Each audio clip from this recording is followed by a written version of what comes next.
उतरो पापा। अरे अरे पापा, पापा ठीक तो? क्या हुआ? हाँ ठीक हूँ बेटा, ठीक हूँ।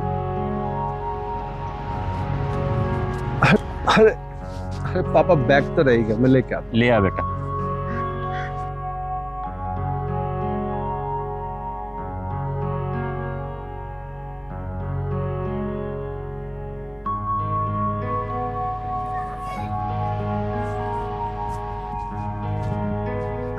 अरे पापा, आप यहाँ क्यों खड़े हो?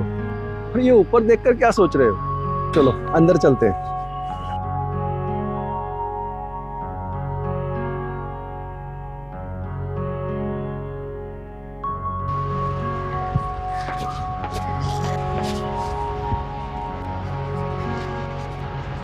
अरे आ गए। और भाई रमन कैसा है? ठीक हूँ बस, तू सुना। मैं भी ठीक ही हूँ। आप एक दूसरे को जानते हैं? हाँ बेटा, हम एक दूसरे को जानते ही नहीं बल्कि बहुत अच्छे दोस्त भी हैं। लेकिन मैं तो कभी इनसे पहले मिला नहीं। हाँ बेटा, तब तुम बहुत छोटे थे जब से हमारी दोस्ती है। और हाँ, उस टाइम मैं भी यहाँ नहीं था। मैं एक अनाथ आश्रम में मैनेजर था। वैसे भी वो 22 साल पुरानी बात है, छोड़ो अब उस बात को, क्या करना है।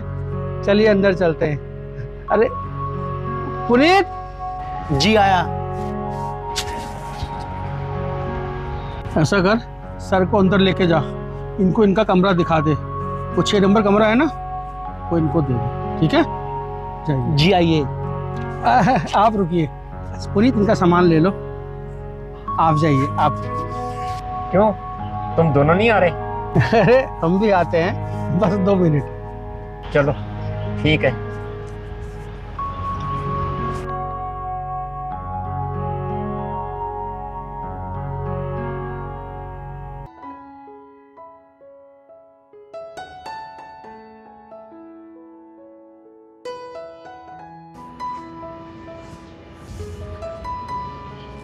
लीजिए बाबूजी, ये आपका कमरा और ये आपका बेड। ठीक है बेटा।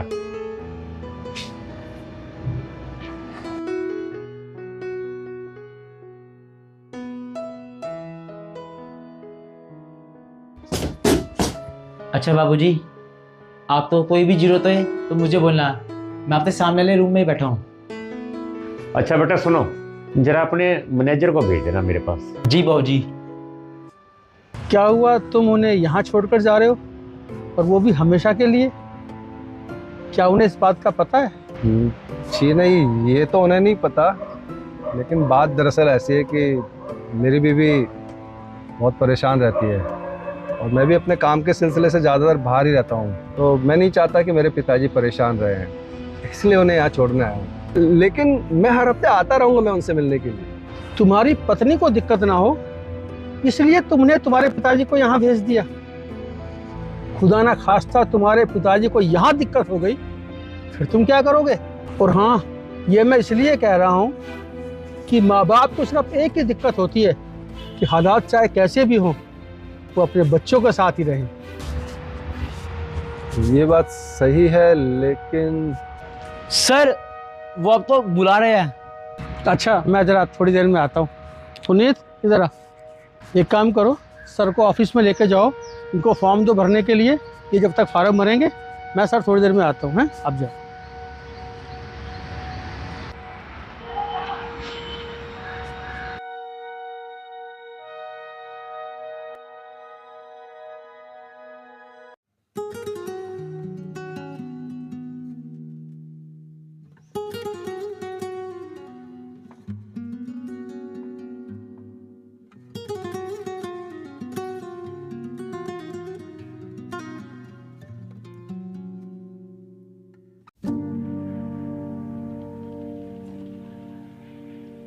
हाँ जी रमन जी, कैसा लगा रूम?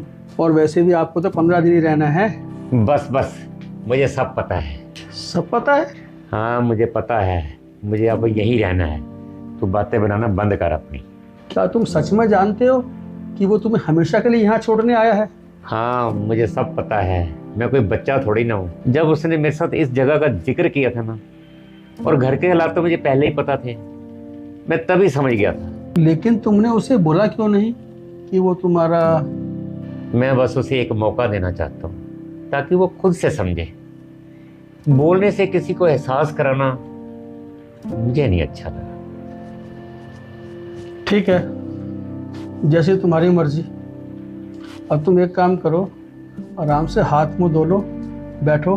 मैं जरा अभी आता हूँ थोड़ी फॉर्मेलिटीज़ पूरी करके। वैसे तुम्हें पता ही है, कागजों की थोड़ी फॉर्मेलिटी पूरी करनी पड़ती है। वैसे ये तुम्हारा ही घर है, तुम्हारा ही आश्रम है, आराम से रहो। चलो फिर तुम करो आराम, मैं अभी आता हूँ।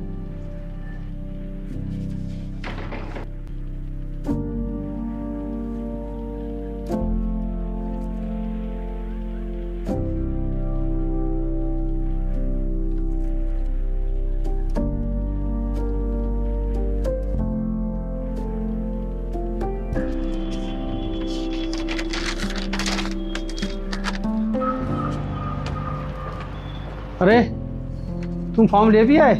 अरे सर, मैं तो आपके पास ही आ रहा था। लेकिन मैंने तो कहा था ऑफिस में ही बैठना। मैं तो वहीं बैठा था, आपका इंतजार भी कर रहा था। तो मुझे लगा कि काफ़ी देर हो गई और आप कह भी रहे थे कि आपसे ज़रूरी बात है, तो इसलिए मैं खुद ही चला आया। चलो कोई बात नहीं, लाओ ये फॉर्म मुझे दो। वैसे आपको क्या ज़रूरी बात करनी थी मुझसे? मुझे तुमसे बात करनी तो थी, लेकिन तुम्हारे पापा ने बोला कि... क्या बोला मेरे पापा ने? आप सही से बताइए ना, बात क्या आखिर? बोलना तो नहीं चाहता था, लेकिन अगर तुम सुनना ही चाहते हो तो पहले मुझे एक बात का जवाब दो। तुम उन्हें यहाँ कुछ दिन के लिए लाए हो या हमेशा हमेशा के लिए लेकर आए हो? लेकिन आप ये सब क्यों पूछ रहे हैं? मेरा बोलना इसी बात पर निर्भर करता है। पहले तुम मेरी बात का जवाब दो, कुछ समय के लिए या हमेशा के लिए? जी, हमेशा के लिए। अब तुमने मुझे श्योर कर दिया है। अच्छा एक बात बताओ, तुम अपने पापा को कितना जानते हो, कितना समझते हो, जो तुमने आज ये निर्णय लिया है? आप पहेलियां क्यों बुझा रहे हो? मुझे सीधा सीधा बताइए, बात क्या है? अगर सीधा सीधा सुनना चाहते हो तो सीधा सीधा सुन लो। तुम एक अनाथ हो और तुम्हें उस इंसान ने पाला है जो इंसान अंदर बैठा हुआ है। ये आप क्या कह रहे हो? मैं और एक अनाथ? आप ठीक तो? क्या बोले जा रहे हो? हाँ मैं बिल्कुल सही कह रहा हूँ।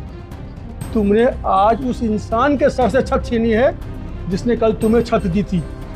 तुम इस इंसान का सहारा बनने से मना कर रहे हो जो कल तक तुम्हारा सहारा बना था।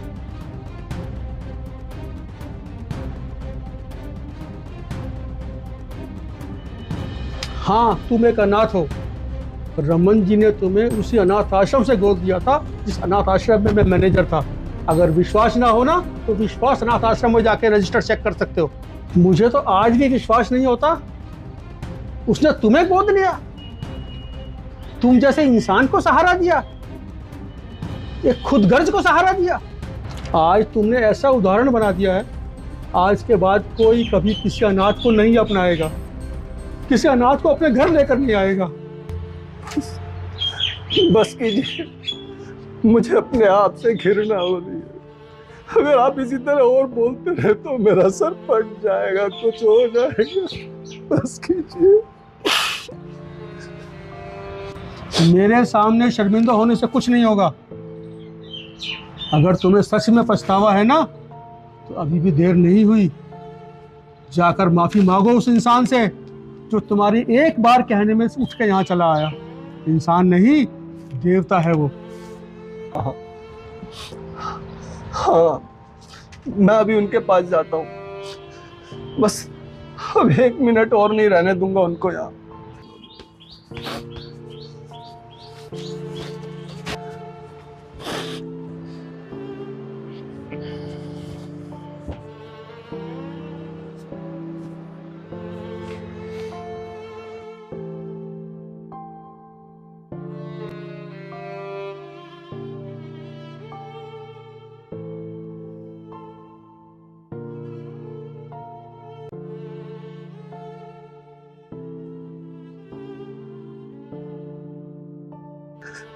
पापा, बेटा,